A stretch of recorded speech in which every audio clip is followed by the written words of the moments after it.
Assalamualaikum warahmatullahi wabarakatuh.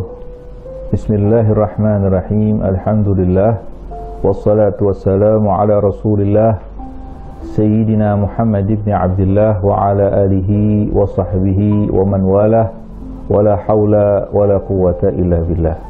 Sahabat Golbun Salim rahimahumullah, setiap manusia menginginkan yang namanya kebahagiaan abadi. Jiwa manusia menginginkan sesuatu yang tidak terputus kenikmatannya. Apapun itu yang diinginkan, selalu dia inginkan tidak hilang di hadapannya dia atau di dalam kenikmatan yang dia rasakan. Jiwa manusia menginginkan seperti itu. Tetapi yang menjadi problem adalah hal itu tidak ada dalam kehidupan dunia ini. Jiwa manusia yang menginginkan sesuatu yang abadi, tapi kehidupan ini tidak ada yang abadi. Ada yang datang, pasti ada yang pergi. Ada kenikmatan, satu suapan, tapi akan hilang kenikmatan itu berangsur-angsur dengan berjalannya waktu. Alias suapan yang kedua tidak senikmat daripada suapan yang pertama, dan itu akan hilang. Begitu pula kebahagiaan akan berganti yang namanya kesedihan. Sahabat Golbun Salim rahimakumullah, di mana letak daripada kehidupan yang abadi itu atau kenikmatan yang abadi itu? Kali ini kita akan membahas bagaimana cara kita untuk mendapatkan kebahagiaan yang abadi itu. Surga merupakan tempat kekal dan sempurna di akhirat. Surga Allah berikan sebagai balasan atas orang-orang yang beriman dan bertakwa dan yang mengikuti segala perintah Allah serta menjauhi larangannya. Berbagai kenikmatan telah Allah Subhanahu wa ta'ala siapkan di dalamnya. Allah Subhanahu wa ta'ala berfirman dalam surat Al-Ankabut ayat 58 yang artinya, dan orang-orang yang beriman dan mengerjakan amal-amal yang soleh, sesungguhnya akan kami tempatkan mereka pada tempat-tempat yang tinggi di dalam surga, yang mengalir sungai-sungai di bawahnya. Mereka kekal di dalamnya. Itulah sebaik-baik pembalasan bagi orang-orang yang beramal. Di dalam surga dijelaskan kelak manusia disuguhkan berbagai hidangan, ditemani bidadari, tidak akan merasakan sakit, mati, ataupun bosan. Rasulullah Shallallahu Alaihi Wasallam bersabda, Allah Subhanahu Wa Taala berfirman, Aku sediakan bagi hamba-hambaku yang soleh segala sesuatu yang tidak pernah terlihat oleh mata, tidak pernah terdengar oleh telinga, dan tidak pernah terlintas dalam hati. Hadis riwayat Imam Muslim dan Bukhari. Tiap muslim pasti mendambakan bisa masuk surga Allah Subhanahu wa ta'ala. Namun, tidak mudah bagi manusia untuk meraih kenikmatan itu karena banyaknya rintangan. Karena itu dibutuhkan niat dan perbuatan yang tulus dengan menjalankan seluruh perintah Allah dan menjauhi semua larangan-larangannya. Sahabat Golbun Salim rahimakumullah, kebahagiaan yang abadi tiada tempat, tiada lain adalah surga Allah Subhanahu wa ta'ala. Dialah tempat yang sudah disediakan oleh Allah bagi hamba-hamba Allah pilihannya yang berhasil dalam menjalani kehidupan di dunia ini. Menjadi orang-orang yang jiwanya tentram, bukan hanya sekedar bahagia. Kebahagiaan bisa didapatkan bagi anak-anak kita bisa melihat anak-anak itu mereka hidup dalam kebahagiaannya. Tapi apakah mereka akan mengalami yang namanya ketentraman? Belum. Baru bahagia. Dan kebahagiaan itu akan berangsur-angsur menjadi satu tangisan. Ketika ada keinginan yang tidak didapatkan oleh si anak itu, dia akan menangis.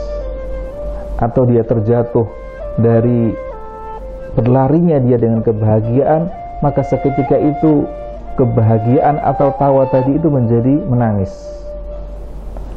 Kalau kita hanya mencari kebahagiaan dalam kehidupan ini, yaitu adalah levelnya sebagai seorang anak tadi, anak kecil atau balita, artinya dia harus siap untuk mendapatkan yang namanya kesedihan.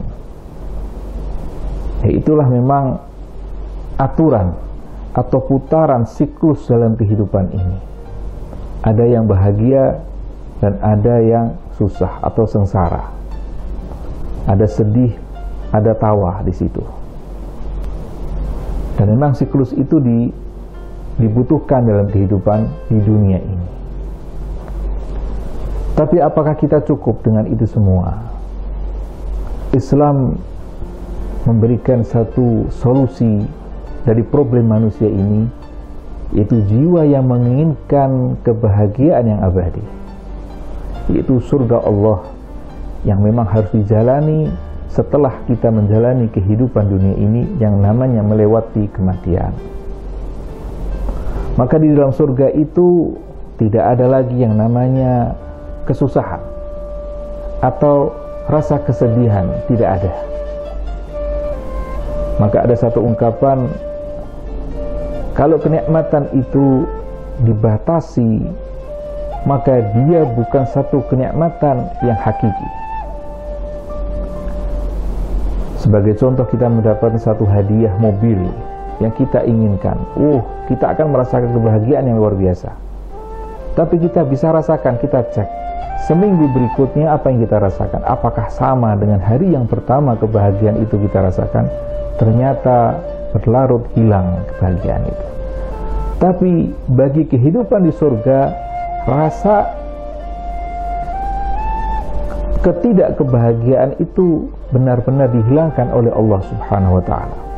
Satu dimensi alam yang Allah siapkan bagi manusia, yang dalam kategori ini adalah sesuatu yang tidak pernah di dalam benak manusia, tidak pernah dilihat oleh mata manusia, tidak pernah dirasakan oleh panca indera manusia, sehingga ia betul-betul full dirasakan oleh ruh manusia, kenikmatan yang sangat abadi. Sahabat Qalbun Salim rahimakumullah, semua manusia menginginkan yang namanya kehidupan itu, yaitu kehidupan surga Allah. Banyak yang namanya surga di situ disebutkan sebagai berbagai macam nama. Ada Jannatul Firdaus, ada Jannatul Aden, ada berbagai macam nama-nama surga. Dalam berbagai riwayat menggambarkan bagaimana kedahsyatan surga itu. Ada yang diciptakan dari intan mutiara, ada yang diciptakan dari emas, ada yang diciptakan dari batu zamrud dan lain sebagainya. Untuk menggambarkan satu kemewahan, keindahan yang luar biasa yang Allah peruntukkan bagi hamba-hamba Allah yang dia lulus dalam ujian hidup ini. Sahabat Qalbun Salim rahimakumullah, kita menginginkan yang namanya surga, dan setiap manusia dari mulai ujung sampai ujung bumi ini pun mereka menginginkan yang namanya surga. Tapi yang menjadi satu catatan, apakah surga itu juga menginginkan untuk dimasuki oleh manusia itu atau dimasuki oleh kita? Kenapa hal itu saya ungkapkan? Karena sekali lagi, surga itu adalah ciptaan Allah. Segala yang diciptakan oleh Allah, maka dia harus mengikuti aturannya Allah Subhanahu wa ta'ala. Dan surga itu dia termasuk daripada ciptaan Allah, neraka pun termasuk daripada ciptaan Allah Subhanahu wa ta'ala. Semua mengikuti aturan dari Allah Subhanahu wa ta'ala. Dia tidak sembarangan untuk dimasuki oleh hamba-hamba Allah. Dia akan menginginkan bagi hamba-hamba yang dipilih oleh Allah Subhanahu wa ta'ala. Dan siapa ini hamba-hamba yang dipilih? Kalau menginginkan masuk surga, semua menginginkan masuk surga. Tapi yang menjadi satu problem, apakah kita ini pantas menjadi penghuni surga? Ada sebagian orang yang menggambarkan surga itu penuh dengan bidadari dan lain sebagainya, yang penuh dengan nafsu dan lain sebagainya. Nafsu-nafsu bisa dikatakan dalam diri kita adalah nafsu-nafsu binatang kita ungkapkan ada di dalam surga itu semua. Padahal bukan itu hakikat daripada mereka untuk pantas untuk memasuki surga, alias surga menginginkan untuk dimasuki oleh mereka. Sebagaimana dalam sebuah hadis Rasulullah SAW, surga itu rindu untuk dimasuki hamba-hamba Allah. Menarik, seolah-olah surga itu memiliki satu perasaan seperti manusia, yaitu menginginkan sesuatu. Iya, memang itulah gambarannya. Apa yang diungkapkan oleh Rasulullah, bahwa surga itu rindu terhadap siapa? Terhadap penghuninya. Penghuni siapa? Penghuni yang pantas untuk masuk ke dalamnya. Siapa mereka itu? Berikut nama-nama surga beserta calon penghuninya. Surga Firdaus diciptakan oleh Allah Subhanahu wa ta'ala dari emas. Tentang calon penghuninya dijelaskan dalam surat Al-Mu'minun ayat 1 sampai 11, yang artinya, sesungguhnya beruntunglah orang-orang yang beriman, yaitu orang-orang yang khusyuk dalam sholatnya, dan orang-orang yang menjauhkan diri dari perbuatan dan perkataan yang tiada berguna, dan orang-orang yang menunaikan zakat, dan orang-orang yang menjaga kemaluannya, kecuali terhadap istri-istri mereka atau budak yang mereka miliki. Maka sesungguhnya mereka dalam hal ini tiada tercela. Barang siapa mencari yang dibalik itu, maka mereka itulah orang-orang yang melampaui batas, dan orang-orang yang memelihara amanat-amanat yang dipikulnya dan janjinya, dan orang-orang yang memelihara sholatnya. Mereka itulah orang-orang yang akan mewarisi, yakni yang akan mewarisi surga Firdaus. Mereka kekal di dalamnya. Surga Aden diciptakan oleh Allah Subhanahu wa ta'ala dari intan putih. Calon penghuni surga Aden antara lain orang yang beriman dan bertakwa kepada Allah dan berbuat kebaikan. Surga Naim diciptakan oleh Allah Subhanahu wa ta'ala dari perak putih. Calon penghuninya adalah orang-orang yang benar-benar bertakwa dan beramal soleh, sebagaimana firman Allah Subhanahu wa ta'ala di dalam Al-Quran surat Al-Qalam ayat 34, yang artinya, sesungguhnya bagi orang-orang yang bertakwa disediakan surga-surga yang penuh kenikmatan di sisi Tuhannya. Surga Ma'wa diciptakan oleh Allah Subhanahu wa ta'ala dari zamrud hijau. Calon penghuninya adalah orang-orang yang benar-benar beriman dan beramal soleh. Surga Darussalam diciptakan oleh Allah Subhanahu wa ta'ala dari yakut merah. Calon penghuninya adalah orang-orang yang kuat iman dan Islamnya, mengamalkan ayat-ayat Al-Quran dalam kehidupan sehari-hari, serta mengerjakan amal soleh lainnya karena Allah Subhanahu wa ta'ala. Surga Darul Muqamah diciptakan oleh Allah Subhanahu wa ta'ala dari permata putih. Calon penghuninya adalah orang-orang yang melakukan banyak kebaikan. Surga Al-Muqamah adalah surga yang diciptakan oleh Allah Subhanahu wa ta'ala dari emas. Calon penghuninya adalah orang-orang yang sangat beriman, yaitu yang benar-benar bertakwa kepada Allah Subhanahu wa ta'ala. Surga Khuldi adalah surga yang diciptakan Allah Subhanahu wa ta'ala dari marjan merah dan kuning. Calon penghuninya adalah orang-orang yang taat menjalankan perintahnya dan menjauhi segala larangannya.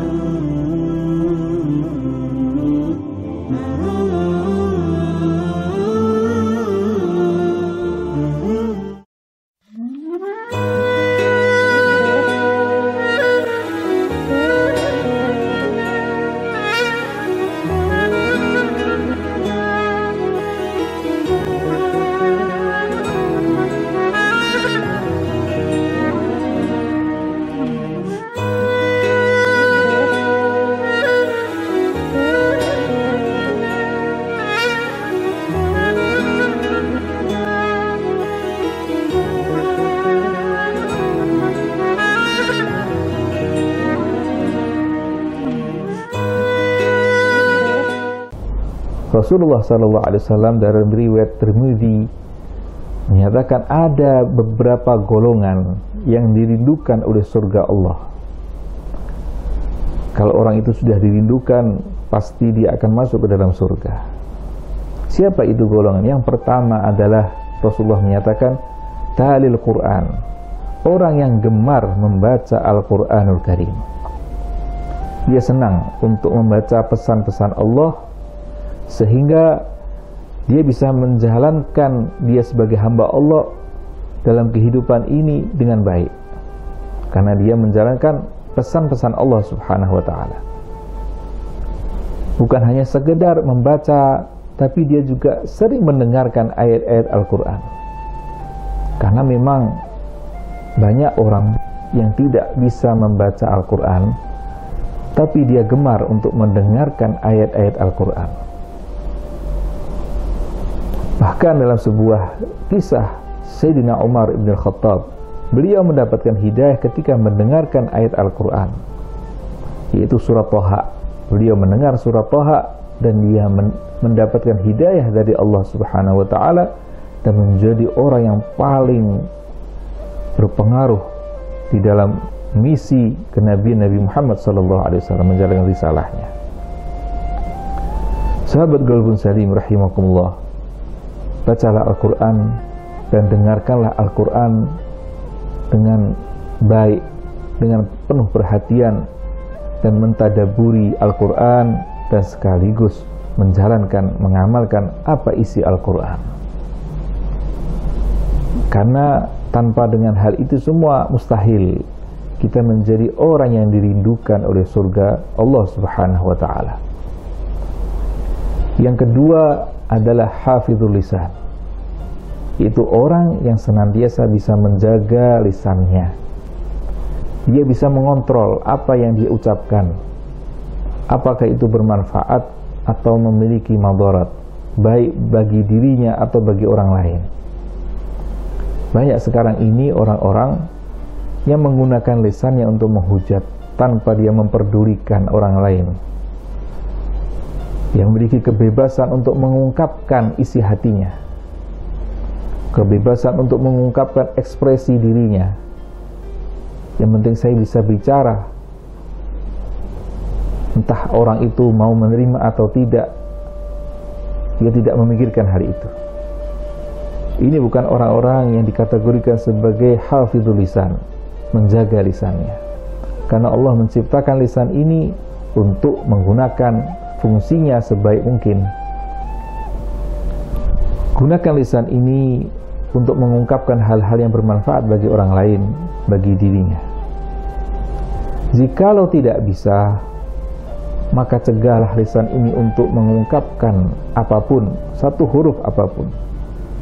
Sebagaimana Rasulullah SAW bersabda, "Man kana yu'minu billahi wal yaumil akhir, falyakul khairan aw liyasmut." Kategori orang yang memiliki keimanan sempurna kepada Allah adalah orang yang bisa berbicara yang baik atau dia banyak diam. Artinya ketika dia tidak ada kepentingan untuk mengucapkan sesuatu, maka lebih baik dia diam saja. Dan itulah yang dilakukan oleh orang-orang salihin. Mereka tidak mengucapkan apapun dengan ucapan-ucapan yang tidak ada manfaatnya, tapi dia gunakan untuk berzikir kepada Allah, membaca Al-Quran, bersalawat kepada Nabi Muhammad SAW, sehingga kehidupannya penuh dengan keberkahan, kehidupannya penuh dengan manfaat bagi dirinya dan masyarakat. Inilah orang yang dirindukan oleh surga Allah Subhanahu wa ta'ala. Kemudian kategori yang selanjutnya yang dirindukan oleh surga Allah adalah mut'imul ji'an, yaitu orang yang gemar memberikan makan kepada orang yang lapar. Golongan yang ketiga ini adalah golongan yang sangat jarang kita dapatkan dalam kehidupan ini. Orang yang memiliki peka sosial yang sangat luar biasa, sehingga dia dirindukan oleh surga Allah. Dia bisa melihat mana orang ini yang membutuhkan dan mana orang ini yang tidak membutuhkan, sehingga dia menilainya dengan cermat sekali. Dan yang dikategorikan di sini adalah dia bisa melihat orang ini lapar, maka dia segera bertindak untuk memberikan makanan bagi orang yang lapar tadi itu. Makanan adalah kebutuhan pokok manusia dalam kehidupan dunia ini. Ketika kita bisa menjalankan kebutuhan pokok bagi manusia, maka dia menjalankan kehidupan ini dengan sebaik-baiknya. Sehingga dikatakan, jika engkau bisa menghidupkan satu jiwa manusia, maka kau mendapatkan kategori orang yang bisa menghidupkan seluruh manusia di dunia ini. Begitu pula sebaliknya, ketika engkau menghilangkan satu nyawa manusia, engkau bernilai juga sama dengan menghilangkan semua manusia di muka bumi ini. Artinya, kehidupan manusia adalah sesuatu anugerah yang besar yang Allah berikan, dan kita bisa menjaganya. Maka itu satu anugerah yang luar biasa, satu prestasi sebagai hamba Allah yang patut diberikan nilai oleh Allah Subhanahu wa ta'ala dengan surga Allah. Apalagi untuk orang lain, dia lakukan hal itu untuk orang lain, bukan untuk dirinya. Dia bisa menjaga dirinya dalam hidup ini adalah juga satu hal yang dicintai oleh Allah. Orang yang menjaga nyawanya itu dinilai sebagai hamba Allah yang baik. Mempertahankan nyawanya adalah sesuatu hal yang baik. Apalagi dia bisa membantu orang lain untuk mempertahankan kehidupannya, maka itu bernilai sangat luar biasa. Dan itulah orang yang dinilai sebagai orang yang dirindukan oleh surga Allah, alias dia adalah sebagai penghuni surga Allah Subhanahu wa ta'ala kelak nanti di surga. Kategori yang terakhir bagi seorang yang dirindukan oleh surga Allah adalah as-saim, as-saimina fi Ramadan. Itu orang yang berpuasa di bulan Ramadan, orang yang senantiasa bisa menjaga nafsunya, khususnya di bulan Ramadan, dengan hal-hal yang sebelumnya dibolehkan, makan dan minum. Sekali lagi, makan dan minum adalah hal yang pokok bagi kehidupan, dan itu sesuatu yang boleh di dalam kehidupan ini, tapi dia bisa mengontrolnya, dia bisa mengaturnya, dan itu semua karena Allah Subhanahu wa ta'ala. Itulah nilai plus daripada puasa. Puasa beda dengan orang yang menjalankan terapi kesehatan tubuhnya saja. Orang yang menjalankan terapi kesehatan dengan diet, dia menjaga tubuhnya agar supaya sehat, itu sesuatu yang baik. Tapi di dalam puasa ada nilai plusnya, yaitu apa? Dia menjalankan itu karena Allah Subhanahu wa ta'ala. Orang yang menjalankan diet untuk kepentingan dirinya saja, itu sangat berlainan sekali dengan orang yang menjalankan kesehatan tubuhnya dia itu untuk Allah Subhanahu wa ta'ala. Ada nilai yang luar biasa di situ. Kita berbuat baik kepada manusia karena ingin dinilai baik oleh manusia, dengan orang yang berbuat baik kepada orang lain tapi ingin dinilai baik oleh Allah, itu sangat jauh sekali nilainya. Yang pertama adalah dia bisa bernilai riya di mata Allah, ingin dipuji sebagai orang yang baik, sosialis, dermawan, dan lain sebagainya.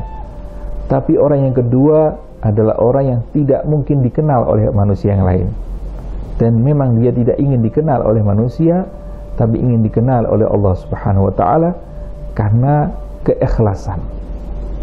Sahabat Qalbun Salim rahimakumullah, puasa memiliki nilai plus, yaitu keikhlasan kepada Allah Subhanahu wa ta'ala, sehingga nilai moral dalam kehidupan itu sangat kental sekali. Banyak kaum pemikir mengatakan bahwa kalau manusia itu berbuat kebaikan, bermoral kepada manusia, itu untuk dirinya, maka di mana nilai moral manusia dalam kehidupan ini? Problem itu tidak bisa diberikan solusi bagi para pemikir-pemikir filosof, karena banyak orang yang berbuat kebaikan itu pasti juntrungan terakhirnya tujuannya adalah untuk dirinya. Tapi Islam menjalankan tidak. Nilai moral itu akan bernilai tinggi ketika dia menjalankan kebaikan apapun yang dia lakukan karena Allah Subhanahu wa ta'ala. Sahabat Golbun Salim rahimakumullah, semoga kita menjadi orang-orang yang bisa menjalankan salah satu daripada 4 sifat manusia tadi, atau mungkin kita bisa menjalankan kesemuanya agar supaya kita menjadi penghuni surga Allah Subhanahu wa ta'ala. Bukan kita yang merindukan surga, tapi surga yang merindukan kita. Satu nilai yang tinggi di mata Allah Subhanahu wa ta'ala karena kita menjalankannya karena Allah, bukan karena makhluknya, ingin mendapatkan pujian dari Allah, bukan karena pujian dari makhluknya. Semoga kita menjadi orang yang sukses. Amin ya rabbal alamin. Wassalamualaikum warahmatullahi wabarakatuh. Menjadi penghuni surga merupakan anugerah dan rahmat Allah yang sangat besar bagi hambanya yang terpilih. Tentunya untuk meraih kebahagiaan itu butuh kesabaran, keikhlasan, dan ikhtiar bumi dan langit, sehingga Allah Subhanahu wa ta'ala memilih kita untuk mendapatkan curahan rahmatnya. Lantas, siapa sajakah orang-orang yang dirindukan oleh surga tersebut? Yang pertama, golongan orang-orang yang dirindukan surga yang pertama adalah orang yang gemar membaca Al-Quran. Al-Quran diturunkan akan menjadi petunjuk, pedoman, dan tuntunan untuk manusia. Al-Quran juga menjadi obat dan rahmat bagi yang membaca dan yang memahaminya. Allah Subhanahu wa ta'ala berfirman yang artinya, "Wahai manusia, sungguh telah datang kepadamu pelajaran Al-Quran dari Tuhanmu, penyembuh bagi penyakit yang ada dalam dada, dan petunjuk serta rahmat bagi orang yang beriman." Yang kedua, golongan yang berikutnya adalah orang yang menjaga lisan. Lisan ibarat sebuah pedang yang bisa menusuk siapa saja dan kapan saja apabila tidak dijaga dengan baik. Karena sebaik-baik manusia adalah orang yang bisa memperhitungkan dan memperhatikan setiap kata yang diucapkan. Karena hal ini nantinya akan dipertanggungjawabkan kepada Allah Subhanahu wa ta'ala. Sebagaimana Rasulullah Shallallahu alaihi wasallam bersabda, "Barang siapa yang menjamin bagiku apa yang ada di antara 2 tulang rahangnya, yakni lidah, dan yang ada di antara kedua kakinya, yakni kemaluan, niscaya akan aku jamin surganya." Golongan yang ketiga adalah orang yang memberi makan kepada orang yang kelaparan. Orang yang kelaparan ini termasuk fakir, miskin, dan anak yatim. Apalagi kita sebagai makhluk sosial harus memiliki kepedulian terhadap sesama. Rasulullah Shallallahu alaihi wasallam bersabda, "Siapa saja orang mukmin yang memberi makan saudaranya sesama mukmin yang lapar, niscaya Allah akan memberikan buah-buahan surga. Siapa yang di antara mukmin yang memberi minum saudaranya sesama mukmin yang sedang dahaga, niscaya Allah akan memberinya minum dari minuman surga. Siapapun mukmin yang memberikan pakaian mukmin lainnya supaya tidak telanjang, pada hari kiamat Allah akan memberikan pakaian perhiasan surga." Hadis riwayat Imam Tirmidzi. Memberi makan orang yang kelaparan termasuk amalan yang dapat menghapus dosa, mengundang turunnya rahmat, dan menyebabkan diterimanya taubat. Dan yang terakhir, golongan orang yang dirindukan oleh surga adalah orang yang berpuasa di bulan Ramadan. Di dalam sebuah hadis, Rasulullah Shallallahu alaihi wasallam bersabda, "Di dalam surga terdapat 8 pintu. Salah satunya sebuah pintu yang disebut dengan Ar-Rayyan. Tidak memasuki pintu tersebut kecuali orang-orang yang berpuasa." Begitu banyak hikmah puasa, apalagi dilakukan di bulan yang penuh berkah. Puasa dapat melatih kita untuk mengendalikan hawa nafsu. Puasa juga merupakan penyucian hati, jiwa, pengendalian pandangan, dan menjaga anggota tubuh.